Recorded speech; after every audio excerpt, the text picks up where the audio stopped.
So what we'll be covering in this webinar is the theory behind what makes a good microlesson, the structure, when to deliver it, and then also about how to create a microlesson in Ed, bringing together templates, which we'll talk about in that section, and also some special use cases, creating a test lesson in Ed. So what makes a good microlesson? The first point of order is to think about how long a microlesson is. So typically, we find the best results in microlessons that last about 3 to 5 minutes. So in Ed terms, that translates roughly to 6 to 10 slides when you're creating a lesson. And microlessons are typically best delivered once per day, or at least at a high frequency than that of traditional e-learning. We find that this regular cadence of experiencing lessons on a daily basis really creates a culture of learning. It creates a habit in your learners. Every morning they're riding in on the bus, or they're taking the train, and they're accessing their lessons, or even they can fit it around their breaks or around tasks in their day. Whereas traditional e-learning, you would obviously have to block out 1 or 2 hours to go through all that desktop learning, which wasn't so suitable for workplace life, because who has 2 hours to burn on learning? Not me. So we can also see, as we look at some analytics of Ed lessons that people have gone through, we can see here that the longer lesson on the left produced much lower completion rates than that on the right. And this lesson on the left here also had learners completing at their own discretion. So what that meant was the learners were presented with entire courses of lessons and just given free rein, saying, complete as much as you want in one day. Whereas on the right, in this particular campaign, content had been deliberately structured so that learners could only complete one lesson per day, which can all be handled automatically by the Ed LMS platform. So here you can see a nice habit was formed in all the users of completing lessons, and we saw 100% completion rate in that course. So we do recommend those shorter lessons completed at a higher frequency. So what makes a good microlesson, and what goes into a microlesson? So a typical microlesson consists of knowledge transfer and interactive reinforcement. And in Ed, those are made up of content templates and interactive in-game templates. So just to pause for those of you who don't know how the Ed platform works, how Ed lessons work. In Ed, an Ed lesson is made up of several slides, and a learner progresses through the slides to complete the lesson. They have to complete every slide to complete that lesson. Each slide of the lesson can do a different thing based on the template you apply to that slide. So we've got slides that can play templates that can play video. We've got templates that ask the learner to connect concepts and questions, ask them to role play sales scenarios, select the correct answer from a multiple choice question, and also to play games. So that's how we conduct that knowledge transfer and interactive reinforcement in Ed, with the application of templates to slides. So a typical microlesson is structured in the way that the topic of the lesson is introduced, and this just gets the learner in the right frame of mind for learning. It gets them in the zone. It says to them, okay, in this lesson you're learning this and this, so it gets them to bring to the fore of their mind what they've already learned on the topic, and it gets them nice and ready for what they're going to learn. And then a typical lesson will go on to deliver information to the learners via those knowledge transfer content templates. And it will then immediately reinforce this information through interactive questions. And this is there to really just correct any misconceptions the learner might have had about the information they just received, and get them to apply their knowledge, so they're not just reading or watching video, they're actually thinking as well. So we're going to start by looking at preparing content for microlessons, actually within the Ed platform, now that we know some of the theory. Then we're going to go on to looking at planning the course and lesson structure based on that preparation, and the importance of certain considerations when you're creating Ed lessons, and then actually using Ed templates. So first of all, preparing content for use in microlessons is a bit of a challenge for newcomers to microlearning, because in traditional e-learning, where you had the understanding that a learner was going to be sat down at a computer for a good couple of hours, and that was it. You had one training session to get all the information in, A typical approach would be to just include everything that you possibly could, all the information related to a topic, even if it wasn't necessarily immediately relevant to a learner or doesn't touch upon the key skills. If it was at all related, it was included just in case. So if there were some very rare scenarios that a learner might need to cover off, you just include that information again as a kind of as a backup, as a kind of way to protect yourself and just in case. But in micro lessons, in microlearning, obviously we don't have so much time to play with per lesson, and instead of including everything in one lesson, we would include everything in a course over several different lessons. So it means that you need to be better at parceling up content and breaking it down. So that's what this process is about. That's what we do here. So when you're looking at content, and in this example, I'm just going to be looking at preparing long form text content. So we've got, I'll say, an article about how to be good at customer service skills, which we'll look at in a second. How would you break that up for use in a micro lesson? So the first thing you do is you look at all the content in that article and you identify the top level categories or the objective of the text there. So why has the author written this paragraph? What are they achieving with it? So for example, let's say the first 5 paragraphs of an article might be just on introducing the topic of the article and getting the reader ready for what's going on in the article, giving them enough of a baseline understanding of the topic to be able to go through the article and understand everything they're going to be achieving. So that's a top level category, and then it might move on to being, for example, going back to those customer service skills, it might be a particular skill, for example, saying cool under pressure, and that's the next set of paragraphs. So that's another top level category there. So you then look at the subcategories. So a top level category typically, because that's a large section within a big category, let's say the article makes up the course and a top level category is a lesson within that course. So the first lesson is introducing the topic because we've identified that as our top level category. Within those subcategories, we're now looking at slides of our lesson or knowledge units, pieces of information that we will be transferring within that top level category. And we then look onto bullet pointing the key information in there, and that's just to help us really make sure that we've transferred everything that we need to in that article, and also help us identify some superfluous content. Because again, not everything is going to be included in these micro lessons. Micro lessons you'll find are much more targeted and much more concise than traditional learning articles. So you need to be able to identify where information isn't relevant. So I'm going to look at an example now, just a quick one to show you how I do it. So typically I find myself printing out everything. So I have it on hand and I go through with a highlighter and say, okay, this is what this section does to help me really visually identify that. But some people go through or they'll say, okay, paragraphs 1 to 5, and they'll put it in Excel and say, that's what this is and this information and so on. So you'll find yourself doing it in a variety of different ways. But here we can see that top level category is the introduction to our article.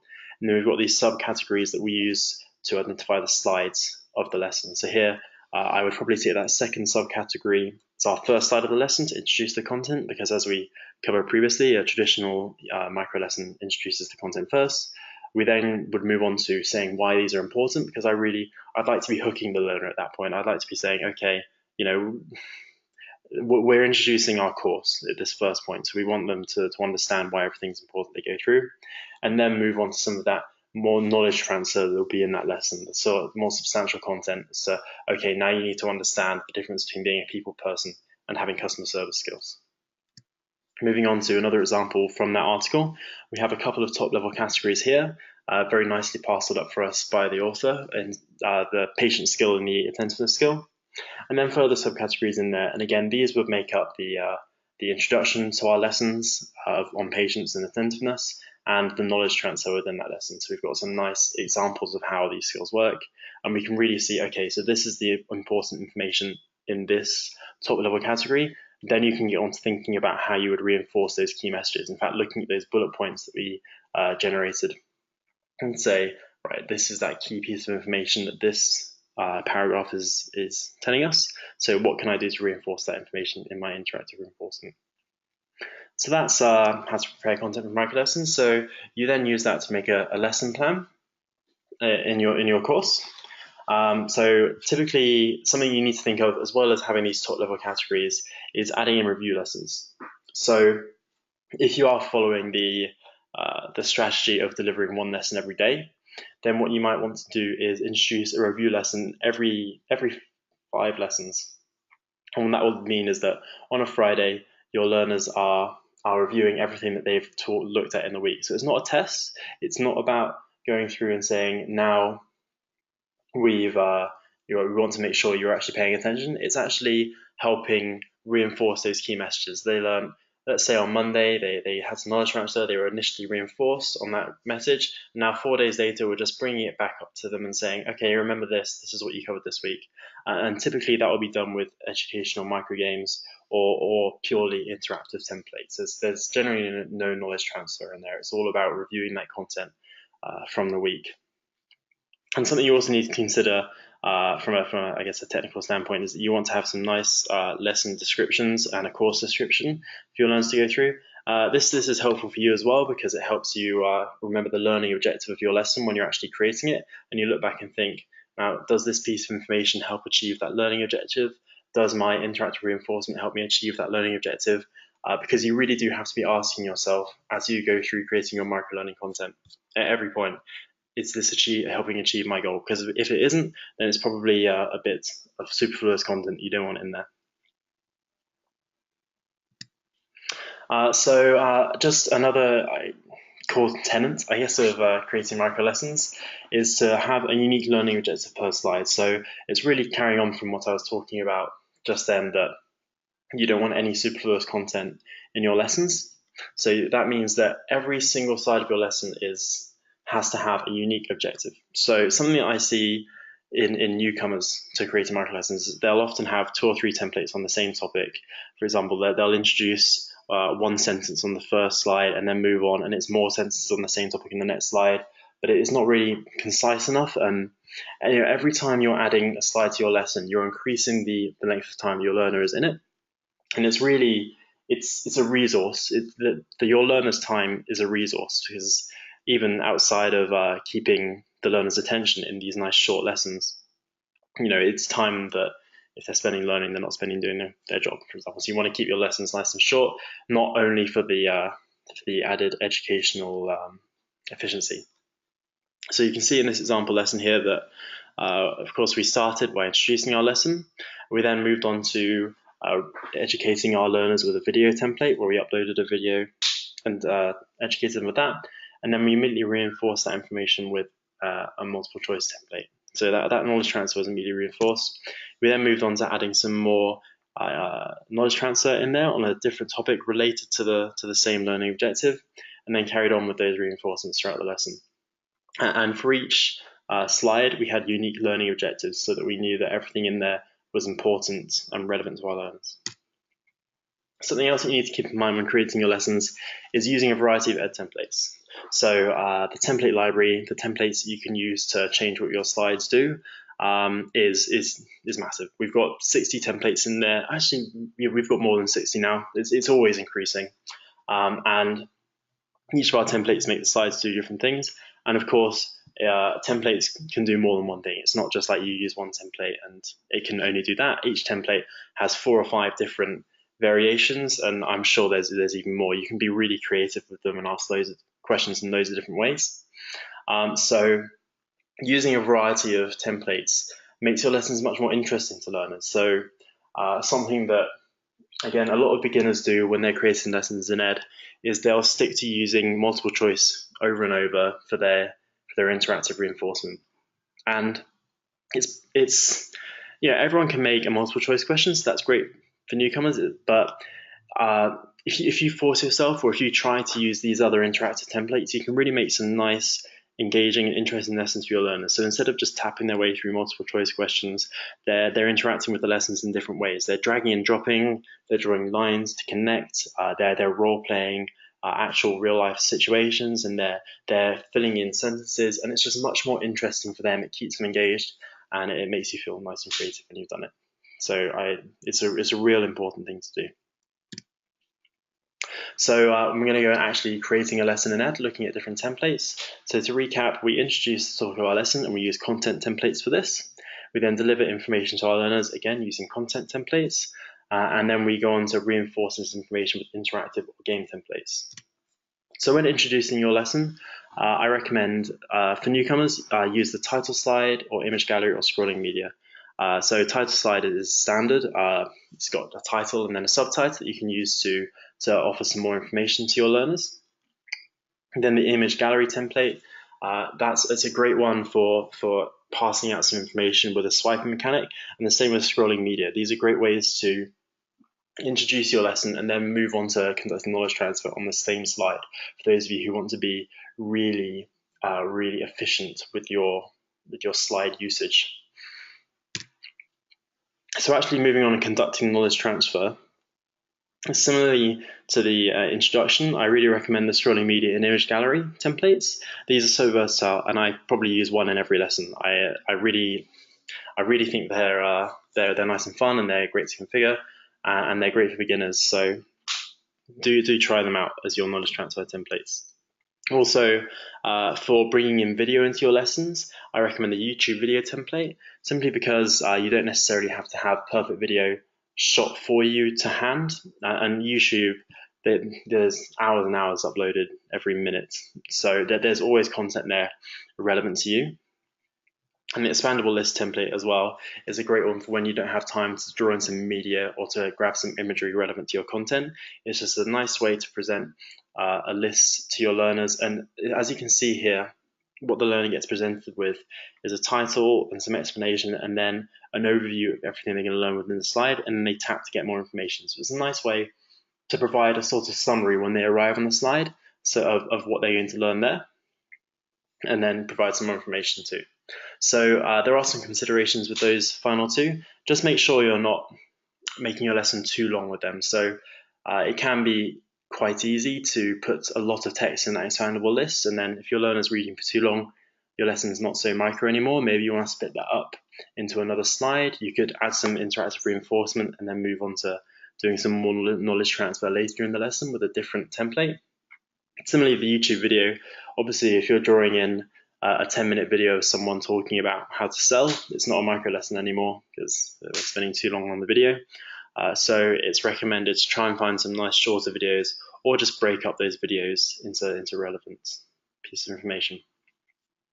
So another way to make sure that you're keeping your lesson nice and short is that you only have about 4 to 5 content templates at most, and 5 really would be pushing it. You would be getting quite a long lesson at that point. So keep in mind, if you're reaching that 5 content template mark pretty easily, you might want to reconsider whether all that information should be presented in one micro lesson, or whether you can find a way to split that information up into 2 separate categories. So you can introduce them in 2 different lessons, or if they are truly all related to one category, one learning objective, you would want to split that lesson up into a part 1 and part 2. So there's always a way to make your lesson a bit more micro if it's feeling a bit too long. So this is harking back to our comment that each slide should have a unique learning objective. In these slides where you can tap to expand and reveal more information within the slide, you want to make sure that each screen that the learner taps into has a unique piece of information. So you're not confusing them. It's nice to have information parceled up with unique objectives even within a slide. So just make sure that you're not putting too much information on these knowledge transfer templates that are expandable. And again, do use a variety of instructional formats. The text, image, and video, all of these templates are great for bringing your learner in and really engaging them. So of course, we've got the image gallery. It's great for pairing up that image with some text. The text sequence template as well. If you have some long form text you need to impart on the learner, what you can do is parcel out that information just subtly to the learner so they're not overwhelmed. They arrive on a slide and they think, oh God, I've got 5 minutes of reading to do. And instead, it's just nicely parceled out for them piece by piece. And of course, just like how you can upload a video to your lesson and draw in a lesson from YouTube, you can draw in a video from Vimeo if you would like to include that in your lesson too. And we find that video content is really effective in our micro lessons because Obviously, it's typically delivered by a mobile. A mobile is so engaging with that video. Learners are holding it right up in front of their face. It's really attention grabbing. They've got their headphones in. It's really, really engaging to use video in your lessons. So when you do have a lot of knowledge transfer, when you're on that higher end of the knowledge transfer scale, it's important to break it up with interactive reinforcement, because again, we're all about trying to keep our learners engaged and interacting with our lessons, as if we lose their attention, then obviously our knowledge retention is going to fall off. So in this example, we had a lesson where there was an image gallery template, surrounding media, video, image collection. There was an awful lot of reading and knowledge transfer for the learners to go through. So what we did here was introduce an interactive template after those first two pieces of knowledge transfer, just to wake the learner up, to get them thinking. And then we changed that video template for one of our integrated media templates. And what this does is it just makes the learner watch the video while they're answering the question. So it adds some interaction while the learner is going through that knowledge transfer. So while talking about the integrated media templates, I just want to talk about their use. So you can, on a number of our templates, you can, instead of having a written question at the top, you can actually have a video up there, and then the learner selects an answer from down below. And this is particularly effective for targeting a learner's attention to a certain aspect of the video. For example, in this screenshot, what we have here is a question on why this salesperson succeeded in their sale. So while the learner is watching the video, all they're thinking about is, okay, was it his closing style that got him the sale? Was it the fact that he had some information ready with him to close the sale, to convince the retailer? And it's really great to target your learners to be thinking about that sort of thing as they're trying to assess his success while they're looking at the video. And as you can see here on the right, we had a significant increase of accuracy with the use of integrated media template, helping those learners understand that piece of knowledge transfer. So we're now going to look at interactive reinforcement. And again, we're going to look at some recommended templates. Now, as I mentioned previously, with the multiple choice template, we can all do a multiple choice question. We've all been exposed to them throughout our time lives, so it's a great one for beginners, of course, but try and be creative with it. You can see here, it wasn't just select one of the answers. We had a select all that apply. We'll also look later about applying a timer to these templates, so you can really be creative with that multiple choice.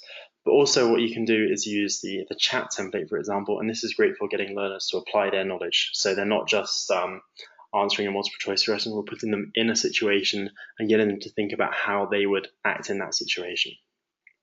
Similarly, the connect template, as I mentioned earlier on, it's great for introducing that drawing interaction style, the drawing a line to connect pairs, and you can be nice and creative with it. It's one that everyone can think of ways to pair up categories, or ways categories can relate to each other, and you can even use it to ask true or false questions, as you can see on screen.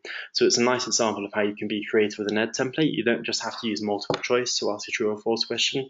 You can pretty much use any of our templates to ask that. So if you find yourself using a true or false question with a multiple choice template, try putting in one of our other templates and see if you can ask the same question with that template in a different style.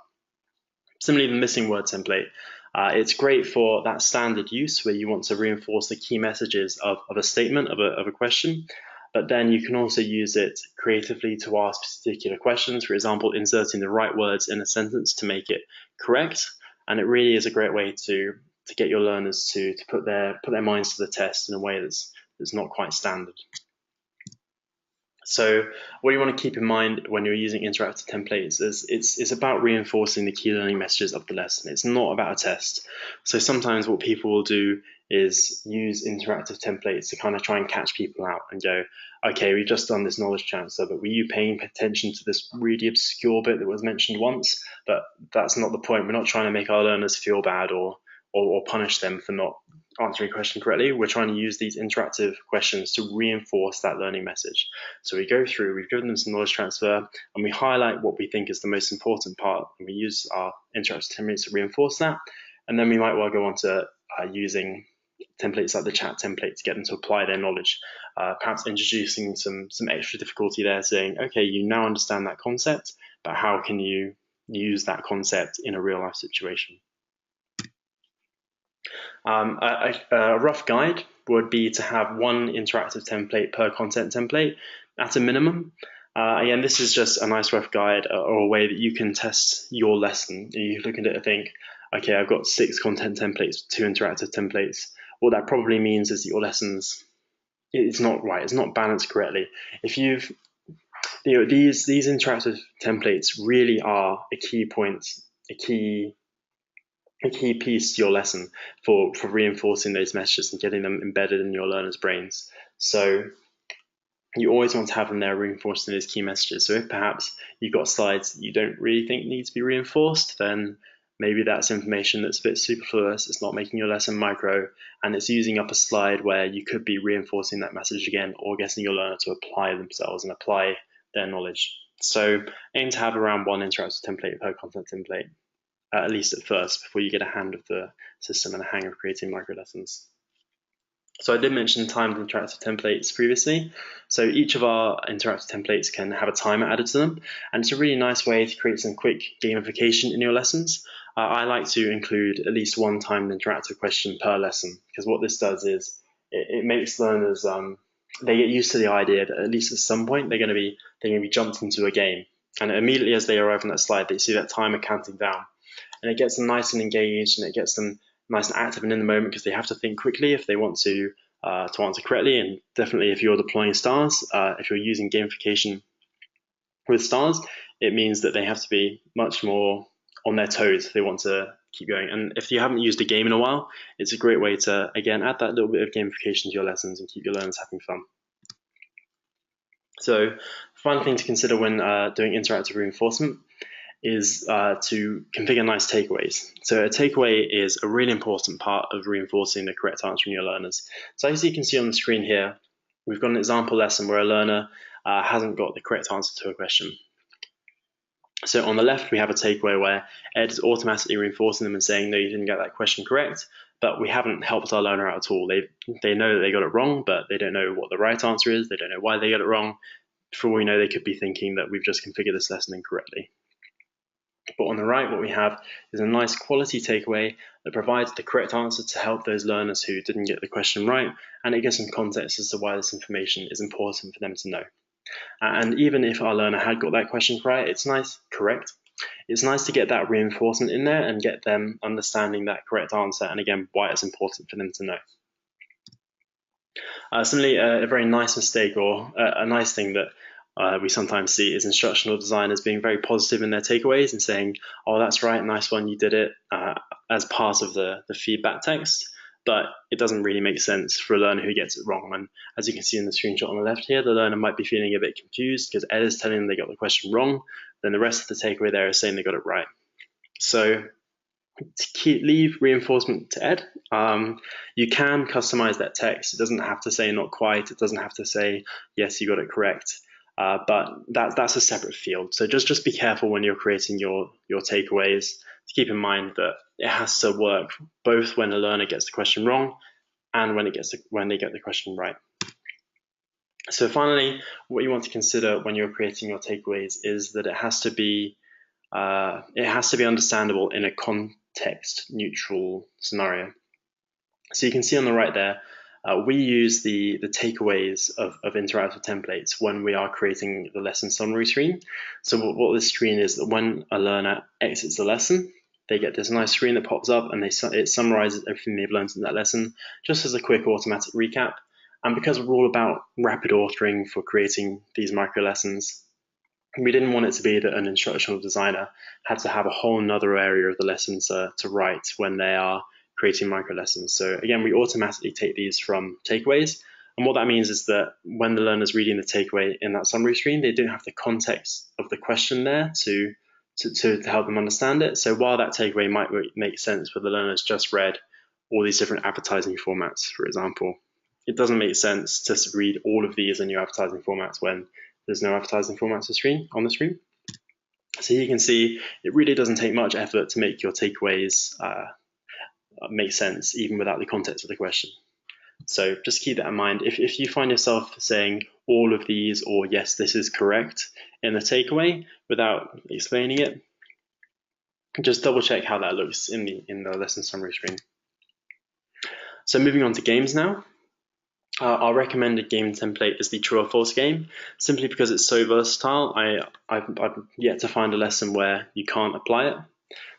It's great. You can either categorize statements or sentences into one of two categories, or you can categorize statements to be true or false, and the learner earns points for their speed of answering. They lose points if they get a question incorrect. And these games are all of ES games are designed for reinforcing those key messages. So they encourage repeated play, and as the learner goes through, they're always trying to beat their old high score to earn more stars. They're always getting exposed to these key messages. So, for example, in this true or false game that we have on the right there, the learner's gone through, say, 4 days of content. And the information is there, they understand it now, but we haven't quite forced it down into their long-term memory. So what we like to do is get these learners constantly exposed to these statements, and they're trying to think, okay, this one's true, correct, this statement true, this statement true, and it's just getting repeated over and over their head as they're playing. And similarly on the right here, we have a nice image match game where the learner's just being exposed to those advertising formats again in this scenario. So actually it's a different game, but yeah, they're being exposed to these statements, exposed to these categories over and over again, and that gets reinforced down into their long-term memory. So typically game templates are used as reinforcement tools, and they're not used to correct learners' misconceptions or to help them on their first round of revision. So I would recommend, again, for beginners to ED, I would recommend conducting some knowledge transfer and then using some of those interactive templates to reinforce that knowledge before using a game. The game is really there to drill down that information that the learner's a bit more confident on. Of course, you can use it straight away after conducting knowledge transfer, and even you could introduce some knowledge in a fun, interactive way using games, but that's more for advanced users. So it's recommended to use these at the end of lessons once learners have gone through the content, or in review lessons at the end of the week. So when you're introducing your games, we automatically put some instructions there for you when you add the template to your slide, but you just want to give your learner a bit of context about what the game will be about, or the topic that they're going to be revising, and also give them some information on the amount of points they have to earn to get all their stars in there, because it's much more fun if the learner's thinking, oh, I've got 2 seconds left and I need to earn 2,000 points, I've really got to get these ones right. That's a much better headspace, a better mindset than if they're just going and toiling away and hoping they have enough points to earn their stars. Something also to consider is to not make the games too difficult. What can be tempting is to think, okay, I'm going to make this game as hard as possible so the learner has to play over and over and over again if they want to get their stars. They have to be real gods at this game. But what will happen then is that instead of encouraging your learners to replay, the learner will just feel frustrated, think, oh, this is impossible, I'll never get it anyway, and they'll just move on. So you've got to be careful and hit that balance. What I recommend is if you want to make a hard game, give the learner lots of time, give them enough time to understand what's going on in the game, what they're being asked, but make the points really high. So they have to really play, for a long time, they have to do a lot of questions correctly if they want to get all their stars. But just do try hard not to make your games too difficult. Give your learners 15-20 seconds for your educational micro games. So in the last few slides, you would have seen stars popping up. And what these are is as a nice form of interactive reinforcement. These encourage learners to replay lessons and to engage them in lessons. So as a learner goes through a lesson, they can see a star pop up, for example, you can see in the screenshot on the left there. And these stars really brings the learner in the zone, for example. It gets them, it makes them understand that there's an actual real reward for this question. If I get it right, I'm being rewarded with these stars, and it encourages them to replay those lessons or replay those games. If they get the question wrong, if they don't earn enough points, they go through that lesson again because they really want those stars to be earned.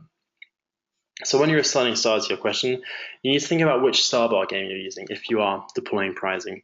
So the spin to win star bar game goes really well with less stars. You want to be giving maybe 1 or 2 stars per question because learners are spending 1 star at a time to try and win their prizes at the spin to win bar. Whereas in the auction game, learners are spending stars in bulk at a time, so you can be more generous with your stars, maybe giving 1, 2, 3 stars per slide. So stars actually perform a unique function in test lessons. So you will want to think about your stars differently if you're conducting a test, and I will talk about that in a second. But for those lessons where you are just reinforcing key learning concepts, you've got 2 different approaches for assigning stars. So the first one is to scale the stars rewarded with the difficulty of the questions. So you can see in my images here, we've got a 1 true or false question, which is a little bit easy. We're only giving the learner 1 star for that because we feel like they'll probably be able to answer that question. But on the right, what we have is an example of the template where there are 3 different points of failure because we're asking them to connect 3 different categories correctly. And as such, we're offering them 3 stars as a reward for their extra efforts. But what you can do is actually scale stars with the importance of knowledge. So what that would mean is, say in this example, say we really wanted our learner to understand the puppy clothes. If we assign 5 stars to that question, they are going to really want to get that question correctly. They're really going to think about it before they answer. And if they get it wrong, they are going to be repeating that lesson because they want to earn those stars. Particularly, again, if you're deploying that prizing, that's a valuable 5 stars that they could be spending on the prizing. So it really encourages them. It rewards your learners who do understand those key concepts that you want them to, and it's great encouragement for those who don't. So now we're going to look at creating a test in our microlessons. So all our microlessons automatically generate a score for your learners as they go through them. But what you can do is set it so that per lesson or per course, a learner has to achieve a certain score to pass and complete that lesson. And stars are those marks. Stars are marks in the lesson. So as you can see here, I answered this question correctly. I got 2 stars for that. So I earned 2 marks towards passing my lesson. So in the entire lesson, I had 8 stars available to me, but I only earned 6. And because I needed to get an 80% pass rate, it calculated that means I needed to earn 7 of the 8 stars.